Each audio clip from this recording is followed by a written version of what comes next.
FM plus 89.1 megahertz सुनिरहनुभएका, त्यसै गरी सामाजिक सञ्जालमा कार्यक्रम हेरिरहनुभएका आदरणीय श्रोता तथा दर्शक महानुभावमा नमस्कार। कार्यक्रम कमल गाउँपालिका वडा नम्बर 3 गतिविधिमा यहाँलाई स्वागत छ। उपस्थित भएको छु म युवराज भट्टराई भने प्राविधिक पाटोमा रहेर प्रविधि संयोजन प्राविधिक मित्रहरू मन्जु डाँगी, सकेन्द्र ताजपुरिया, त्यसै गरी दिपेश किशोर भट्टराईले गरिरहनु भएको छ। कमल 3 ले वडावासी जनतालाई वडामा भएका तथा हुने विविध विकास निर्माण लगायतका गतिविधिको बारेमा जानकारी गराउने उद्देश्यले यो कार्यक्रम निर्माण गरेको हो। हरेक महिनाको 5 गते साँझ 6:30 देखि 7 बजेसम्म प्रसारण हुने कार्यक्रमलाई हामीले 6 गते बिहान 9:30 देखि 10 बजेका साथै अन्य दिनमा पनि अनुकूल समय मिलाएर एफएम प्लसबाट पुनः प्रसारण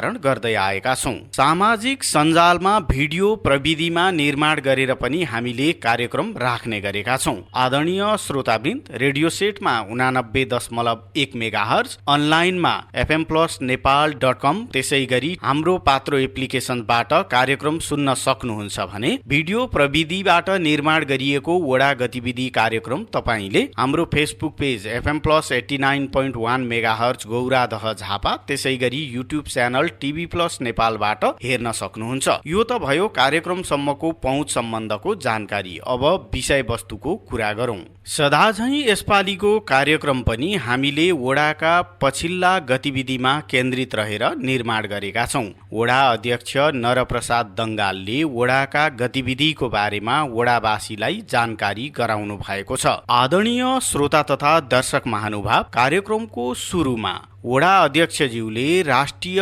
जनगणना सुरु भएको विषयमा जानकारी गराउँदै सही विवरण उपलब्ध गराउन वडावासीमा आह्वान समेत गर्नु भएको छ। अबको पालोमा कमल 3 का वडा अध्यक्ष नरप्रसाद दंगाल। धन्यवाद सर। यो राष्ट्रिय जनगणना 2078 को सुरुवातमा त हाम्रो कार्यक्रम निकै अगाडिबाटै सुरुवात गरिया हो र कोभिड र विभिन्न कारणले गर्दा अहिले पछिल्लो चरणमा आएर हाम्रो कार्तिकको 25-26बाट हरेक घरमा चाहिँ तथ्याङ्क लिने कुरा भएको र त्योभन्दा अगाडि नै हरेक घरमा नम्बरिङ गर्ने काम र जम्मा कति घर रहेछन् त्यसको तथ्याङ्क लिने काम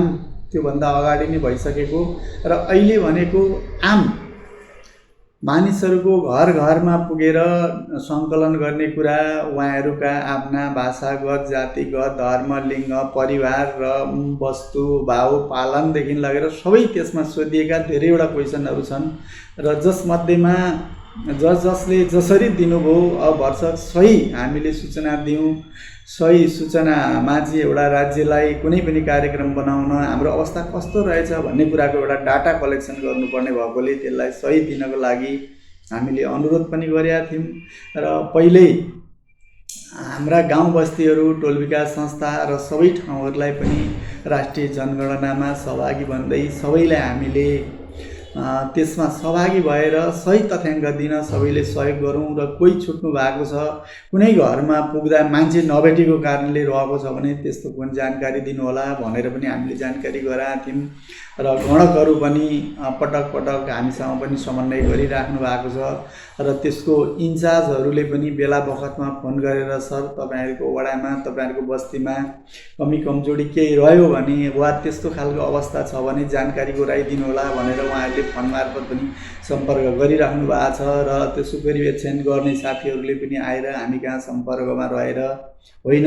यसको विषयमा कुनै त्यस्तो अवस्था छ तपाईँहरूले जानकारी सुझाव दिनुपर्नेछ भने दिदिनु होला भन्ने कुरा पनि भएको र अहिले आएर हाम्रो त्यहाँ काम गर्ने जो भाइ बहिनीहरू खटिनु भएको छ, कोही विद्यालयका सरहरू हुनुहुँदो रहेछ, कोही अब गाउँघरकै भाइ बहिनीहरू पनि हुनुभएको र उहाँहरू पनि अहिले टोलमा घुमिराखेको अवस्थामै हामीले भेटेका छौँ र भरसक यो कार्यबाट कोही पनि नछुटौँ र हाम्रा सही तथ्य विवरणहरू सबैले उपलब्ध गराइदिनु होला। घरमा बसेका कति छौँ, हामी देश प्रदेशमा कति छौँ, कसको अवस्था कस्तो छ, जागिर खाने, घर गृहस्थी गर्ने, किसानी गर्ने, व्यापार व्यवसाय, त्यसले सबै कुराहरू खोजेका छ र आफ्ना भएका कुराहरूलाई चाहिँ सजगसँगले सबैले कुनै अन्यथा नसम्झिकन जाति धर्म जो जस्तो वेशभूषा र परिवेशमा हामी छौँ त्यो चाहिँ त्यही अनुसारले जानकारी गरौँ र उहाँहरूलाई सहयोग गरौँ भन्ने हामीले आह्वान पनि गरे हो। र अहिले लाग्दै हुनुहुन्छ केही टोलमा म पनि यसो गएर बुझ्ने काम गरेको छु। जाँदा यहाँ आएर काम भयो कि भएन भन्दा आउनुभयो, हामीले सबैसँगको विवरण बतायौँ र केही ठाउँमा होइन अलिक निकै बेर पो लाग्छ भनेर माथि भन्थे, कति कुरा अलिक छिटो पनि भयो भने जस्तो कुरा पनि भएको छ र मैले जानकारी गराएको छु। अब कति बुझेर आफै टिप्ने कुराहरू र कति चाहिँ तथ्यगत सोध्नुपर्ने कुराहरू पनि भएकोले पनि होला। कतिजनाले अब फटाफट आफ्नो बताइदिन जान्नुहुन्छ जो सक्यो त्यो छिटो र सबै कुराहरू सोधिरहने ठाउँमा अलि ढिलो भएको होला भन्ने पनि महसुस गरेको छु। र यो बिचमा 5-6 गतेसम्मको हाम्रो समय हो र यो सकिने अवस्थामा पनि छ र काहीँ छुटे त्यस्तो रह्यो भने अहिले पनि पुनः फेरि म सबैलाई के अवगत पनि गराउन चाहन्छु भने हाम्रा टोल विकास संस्थाहरू र सबै यहाँका राजनीतिक दल, बुद्धिजीवी, नागरिक समाज सबैमा हामी भरसक यो कार्यबाट नछुटौँ र सबैले सहयोग गरौँ र सबै गणकहरूलाई हाम्रा घर दैलोमा आउँदा सही सूचना दिएर अगाडि बढाउँ र कोही घरका मान्छेहरू रहेनछन्, बाहिर गएका छन् भने पनि उनीहरूलाई फोन गरेर जानकारी गराएर पुनः हाम्रा गणक बहिनीहरूसँग सम्पर्क गराएर भए पनि उनीहरूको कार्यवाही अगाडि बढाउँ भन्ने कुराहरू समेत राख्दै म फेरि पुनः हाम्रा त्यो कार्यलाई अगाडि भइराखेकोलाई निरन्तरता दिँदै हाम्रा गाउँघरमा जहाँ जसको ठाउँमा पुगेको भए पनि सबैले सहयोग गरौँ र यो कार्यलाई अगाडि बढाउँ र म पनि प्राय पुनः टोलहरूमै जाँदै उहाँहरूले गरेका कुराहरू पछाडि कोही छुटेका छन् कि भनेर लागिराखेको पनि छु र अझै लाग्ने छु। अहिलेसम्म त्यस्तो पाइएको पनि छैन। अस्ति बिचमा पनि म गएको थिएँ र यिनै कुराहरू सँगै हामीले जनगणनालाई सफल बनाउनको लागि भोलि राज्यले एउटा ठोस कार्यनीति र योजना बनाउने, हाम्रो देशको परिवेश कुन चरणको के अवस्थामा छ भन्ने कुरा लिनको लागि जरुरत भएको र यो कार्यलाई सहयोग गराउन सबै यहाँका मतदाता, आम 3 नम्बरवासी दाजुभाइ दिदीबहिनीहरू, सबै टोल विकास संस्था, राजनीतिक दल र यहाँका बुद्धिजीवी सबैलाई अनुरोध गर्दै यो कामलाई सही बनाउन अनुरोध पनि गर्दै 1 महिना अघिको अविरल वर्षा र हुरीका कारण कमल 3 मा पनि ठूलो क्षति पुगेको छ। विशेष गरी धान खेती गर्ने कृषकहरूको ठूलो क्षति भएको हो। अहिले विवरण संकलनको काम सम्पन्न भएको र क्षतिपूर्तिका लागि विभिन्न पहल प्रयत्न भइरहेको विषयमा वडा अध्यक्षज्यूले जानकारी गराउनु भएको छ। विभिन्न निकायबाट सहयोग प्राप्त हुने नभए गाउँपालिकाकै बजेटबाट पनि केही किसानहरूलाई राहत उपलब्ध गराउनु विषयमा कुरा भइरहेको उहाँले जानकारी गराउनु भएको छ। अबको पालोमा पुनः वडा अध्यक्ष नरप्रसाद दङ्गाल। यो पालि आएर हामीले जुन दशैंको ठ्याक्कै लगत्तै पछाडि हाम्रोमा भारी वर्षा र हावाहुरी आयो र जसले धेरै हाम्रो क्षति पुर्यायो। जुन हाम्रो पूर्वमा रहने धानबाली विशेष गरेर सबै ठाउँमा हुने हाम्रो पूर्वी भागको धानबाली लडेर चाहिँ धेरै नष्ट भयो र हावाहुरीको कारणले ठुलो पानी परेर बाढीले पनि केही ठाउँमा क्षति गर्यो र यसको विषयमा तुरुन्तै केन्द्र, प्रदेश सरकार र जिल्ला कृषि विकास कार्यालयले पनि आह्वान गर्यो कि सबैको क्षति सङ्कलन गर्ने र गाउँपालिकाले पनि तुरुन्तै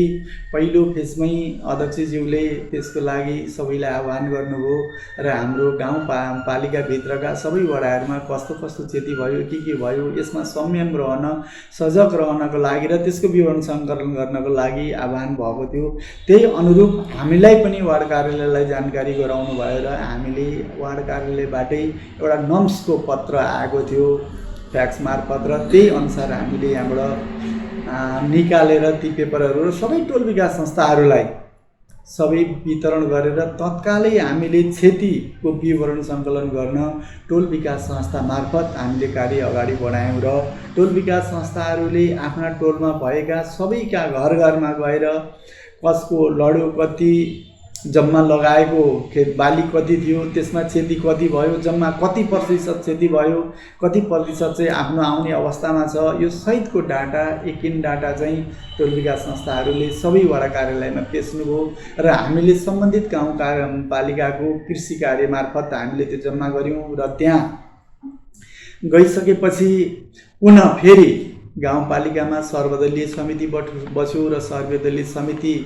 सबै राजनीतिक दलको सहभागितामा एउटा सर्वदलीय समिति बसेर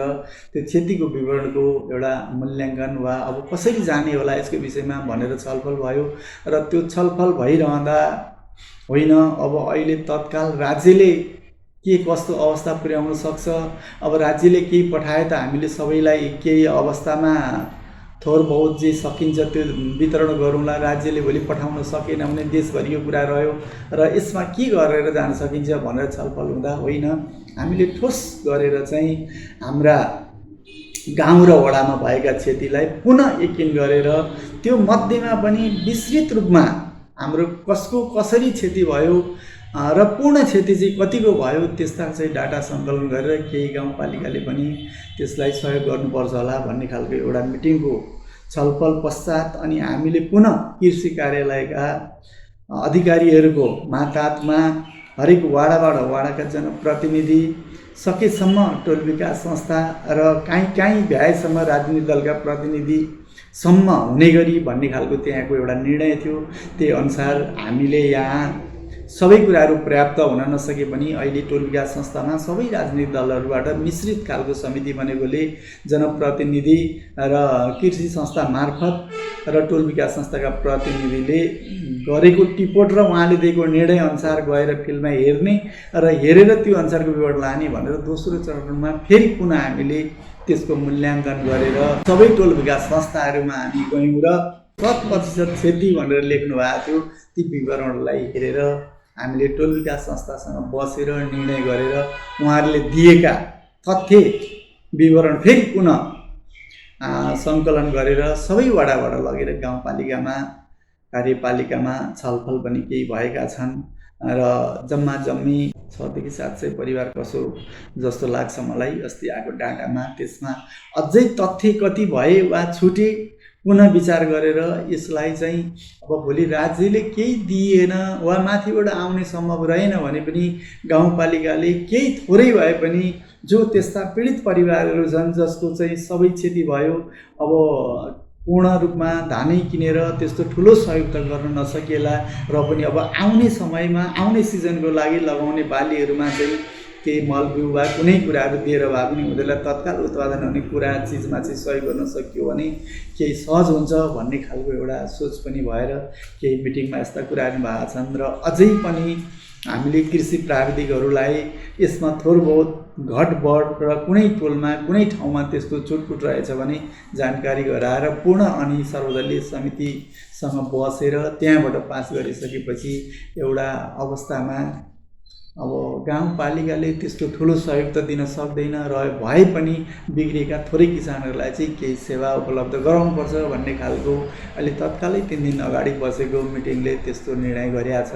र त्यही मुताबिक अहिले राज्यले माथिबाटै पुनः केही चाहिँ सहयोग गरिदिने अवस्थामा केही रकम पठाएर जिल्ला कृषिबाट चाहिँ त्यसको केही आयो भने त हामी त्यही अनुसारले 100% सबै किसानलाई थोरै धेरै जति भए पनि हामी उपलब्ध गराउँछौँ। तर अहिले गाउँपालिकाले चाहिँ त्यो अवस्थामा जान नसक्ने अवस्था देखिएकोले धेरै परिवार अब 55-56 हजार जनसङ्ख्या भएको गाउँपालिकामा धेरै क्षति भएकोले हाम्रो आफ्नो आर्थिक लेभल नपुग्ने भएकोले त्यो भित्र छानौट गरेर जो वास्तविक पीडित हो, साधारण धान ढलो आवरीमा गयो पहिलो अवस्थामा हेर्दा त हामीले धेरै क्षतिक्षेत भएको अवस्था पनि थियो र पछि अहिले आएर अवस्थामा हेर्दा धेरै सुधार आएको। अब केही लडेर बिग्रेको ठाउँमा 10-20% क्षति त सबैको भएको छ। यसलाई त सारमा अब हामीले सबै यसको क्षतिपूर्ति विवरण प्राप्त गरेर उहाँहरूलाई दिन पनि सकिँदैन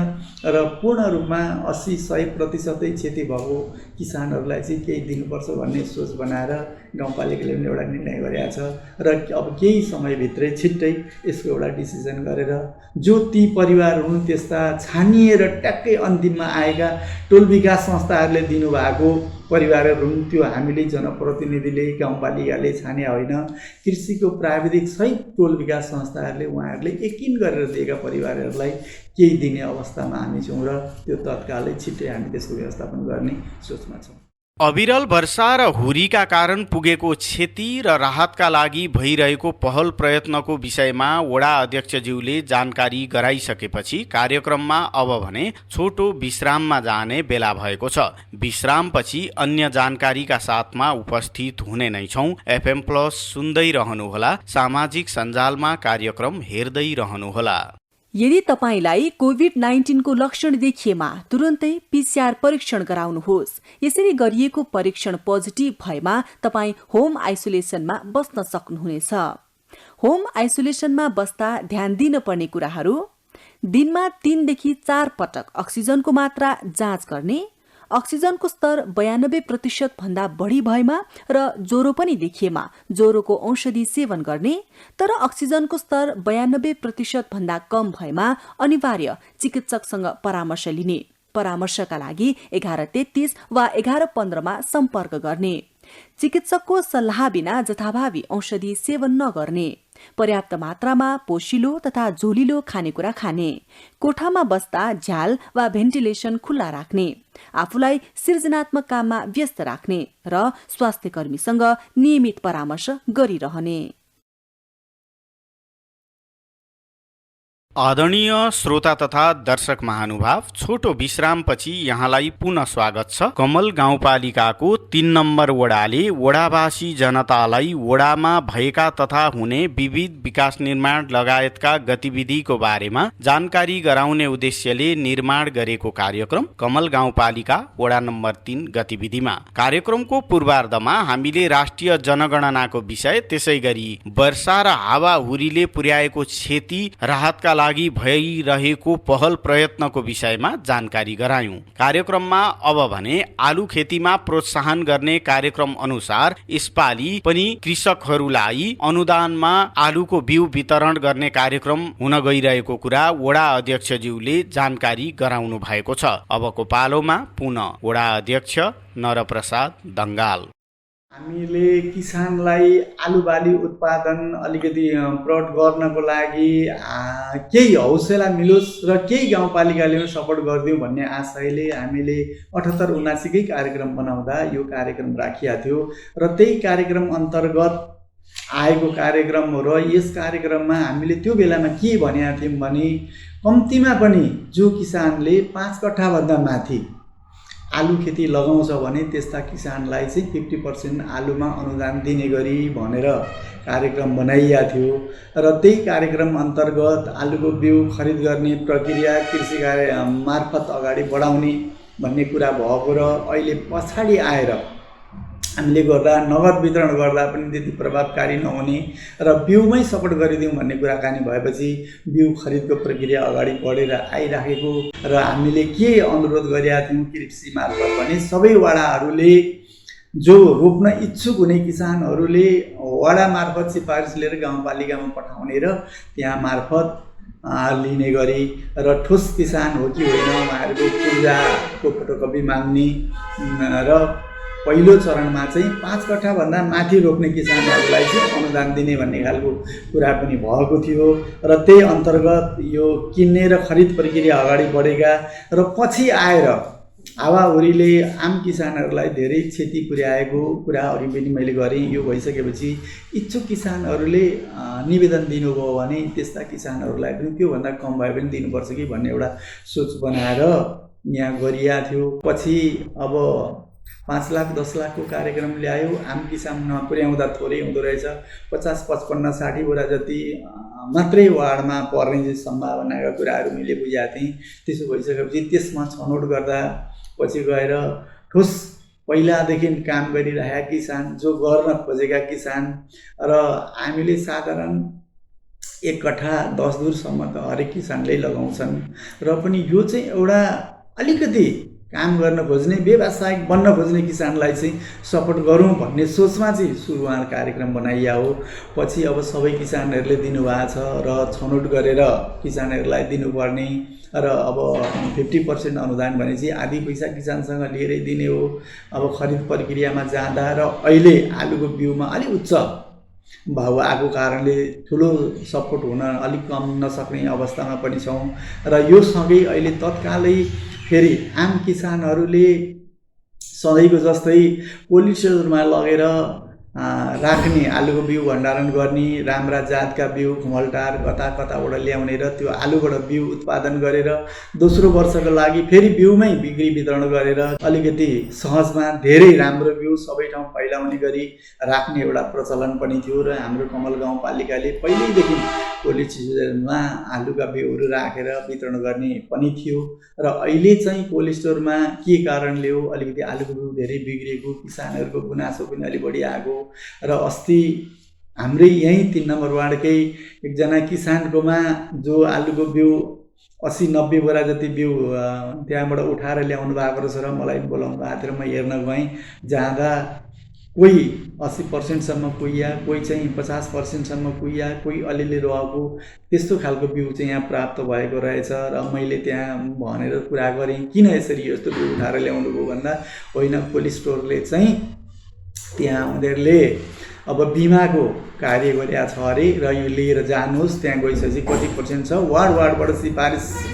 गरेर अनि तपाईँहरूले प्राप्त गराउनु होला भिडियो क्षेत्र विवरण, त्यो अनुसारले चाहिँ बिमाले पैसा दिन्छ भन्ने खालको कुरो भएर हामीले लिएर आएको भन्नेसम्मको कुरा गर्नुभयो। र योभन्दा पहिला पनि केही वर्ष अगाडि हामीले रोयल कोल्ड स्टोरेज बिर्तामोठमा पनि राख्दा त्यस्तो भएको थियो, तर उसले तत्कालै आलुको बिउ त्यहीँ खरिद गरेर त्यहीँबाटै आलुको बिउ किसानको जतिको तति दिएर पठाएको थियो भने शान्ति कोल्ड स्टोर दमकमा पनि एकपल्ट त्यस्तो भएको थियो र त्यहाँबाट पनि त्यसरी नै प्राप्त गरेर हामीले ल्याएका थियौँ र अहिले चाहिँ कुहिएकै बिउ पठाइदिनु भएछ र यो बिउको लागि पनि फेरि पुनः किसानहरूलाई दिनको लागि भनेर हामीले यहाँबाट सिफारिस गरेर पठाइराखेका छौँ। त्यसको चाहिँ त्यो समितिले काम अगाडि बढाइराख्या होला र हाम्रो यता बिउ चाहिँ वार्डले दिने चाहिँ वार्डको सिफारिसबाट गएको जम्मा टोटल सिफारिस कति गयो, अब वार्डमा कति प्राप्त गर्ने, कस्ता किसानहरूले गरेका छन्, यो तत्कालै बिउ आइसक्दा दिने भनेर अस्तिको मिटिङमा निर्णय भएको थियो र यसको काम चाहिँ कृषिलाई जिम्मा लगाएकोले कृषिले त्यो तथ्याङ्क निकालिसकेपछि हामीलाई विवरण दिन्छ र त्यो अनुसार हामी घटबढ जे हुन्छ त्यही अनुसार बाँड्छौँ। लामो समयदेखि बन्न नसकेको केर्खा बजारको बाटो निर्माण प्रक्रिया अगाडि बढेको छ। अब यो वर्षभित्रै बाटो निर्माणको कार्य सम्पन्न हुने कुरा वडा अध्यक्षज्यूले जानकारी गराउनु भएको छ। फागुनसम्ममा बाटो निर्माण गरिसक्ने कुरा जिम्मा लिएको कम्पनीले बताएको छ। अबको पालोमा पुनः कमल 3 का वडा अध्यक्ष नरप्रसाद दङ्गाल। केर्खा बजारको बाटो जुन अहिले निर्माण सुरुवात हुन लागेको छ र यो बाटोको विषयमा हामीले 2 वर्ष 3 वर्षदेखि विभिन्न डिजाइनहरू बनाउँदै प्रदेश र केन्द्रमा पेश गर्ने काम तदारुकताका साथ भइरहेको थियो र पटक पटक हामीले गऱ्यौँ र गत वर्ष पनि त्यो बाटोको पिच र दुवैपट्टि ड्रेन नाला सहित बस्ने केही सासाना ठाउँहरू र माथि चोकमा र तल 2 ठाउँ चाहिँ अलिकति हेर्नको लागि रमाइलो पानीका पोरा सहितको एउटा केही दृश्य राखौँ र केर्खा बजार केर्खा भन्ने पहिचान के हो त्यसको एउटा चिन्ह पनि बनाऊँ भन्ने उसमा लागेर जम्मी हाम्रो इस्टिमेटमा 3 करोड 10 लाखको इस्टिमेट आएको थियो। त्यो इस्टिमेट हामीले पेश गरेका थियौँ र गत वर्ष पनि केही बजेट आउने कुरा थियो र बजेट आएन र आन्तरिक कारण विभिन्न कारणले गर्दा त्यो हामी सफल हुन सकेनौँ र यो पल्ट चाहिँ जम्मा 325 मिटरको एरिया छ हाम्रो केर्खा बजारको भाग र त्यो भागभित्र चाहिँ अहिले हामीले गाउँपालिकाले नै 1 करोड 50 लाख रुपियाँ समथिङ बजेट छुट्याएर अहिले आएर गाउँपालिकाले 78-79 को बजेटमा छुट्याएको बजेट मध्ये 1 करोड 43 लाख पहिलाको इस्टिमेटलाई कटाएर अहिले गर्ने कुरामा चाहिँ 1 करोड 43 लाखको जुन ठेक्का टेन्डर लगाइएको थियो र त्यसमध्येमा अहिले आएर काम हुने भनेको हाम्रो लगभग 89-90 लाख भ्याट सहितको गर्दामा ठेक्का लागेर हाम्रो गिटी झारेर जुन सम्याएर गर्ने कामहरू अगाडि सुरु भइसकेको छ र यो काम भनेको चाहिँ माझमा 5 फिटको डिभाइडर र दुईपट्टि 7 मिटर 7 मिटरको 7.5 मिटर 7.5 मिटरको पिच दुवैपट्टि आउने जाने गरी बन्ने यसको अवस्था त्यस्तो छ र ठेक्का लागिसकेर काम अगाडि बढिसक्यो अहिले रहेको छ र करिबन मङ्सिर र पुस माग कटाउँदिन भन्ने खालको ठेकेदारको कुरा छ। त्योभन्दा अगाडि सक्नको लागि हामी लागिरहेका छौँ र अघिल्लो वर्षै यता पूर्व साइडको ड्रेन हामीले 50 लाख रुपियाँ शहरी विकासकै पैसाबाट हामीले निर्माण गरेका र युवाजी पनि पश्चिमपट्टिको ड्रेनलाई पनि शहरी विकासले अहिले अन्तिम आवरमा आएर पैसा लगानी गरिदिने कुरा आएर शहरी विकासका इन्जिनियरहरू आएर हेरेर उनीहरूले इस्टिमेट अगाडि बढाएर ठेका टेन्डर निकालिसकेका छन् र त्यही पैसाले त्यो 325 मिटरसम्ममा कति बन्छ र खानेपानीको पाइपसम्मलाई अलिकति साइड लगाउनेसम्मको इस्टिमेट त्यसमा राखेर ल्याइदिनु होला भनेको थियो र पश्चिमपट्टिको ड्रेन पनि बन्ने अवस्थामा छ र अब केही पछाडि नै सुरुवात हुन्छ त्यसको पनि बाटो सँगसँगै र बाँकी रहेको दुईपट्टिको भाग 7.5 मिटर 7.5 मिटर पिच रहेर बाँकी रहेको भागलाई चाहिँ अन्य बजेटबाट गर्ने गरी हामीले सोच बनाउँदै गरेका र यो पालि कुनै स्रोतबाट गर्न सकियो भने सकियो, सकिएन भने आगामी वर्षको बजेटबाट भए पनि अब काम भइसकेपछि त्यो पूर्ण जति एरिया छ 90-95 फिट जतिको हाम्रो टोटल एरिया छ बजारको त्यो सबै भागमा पिच गरेर उँभो दुवै साइडमा